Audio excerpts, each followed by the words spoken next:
Hello guys, so uyu munsi ngiye kukwereka uburyo ushobora kubona telefone igihe wayibuze cyangwa utazi ahantu yaba iri.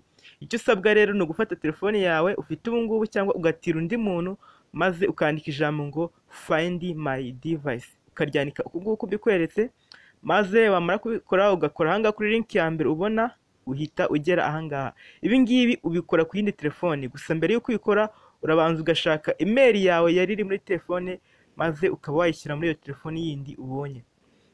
Iyo umaze kubikora rero uhita ugera ahangaha, bakakwereka telefone ufite ubwo ngubwo urimo gukoresha uhiga iyawe.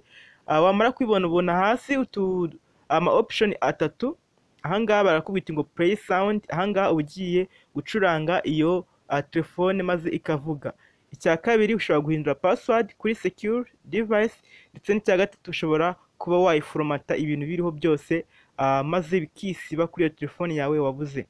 Ariko iyo wamaze kuyibona, maze gushyiramo email, ushobora kuhita uyibona n'ahangaha kuri map hejuru. Murabona ko batweretse map, ahangaha ubona ahantu hose yaba iri iyo telefone, maze ukayisakurisha uko ushaka rwose, ukaba wayihiga ugakurikirana ino map maze ukabona ahantu iri.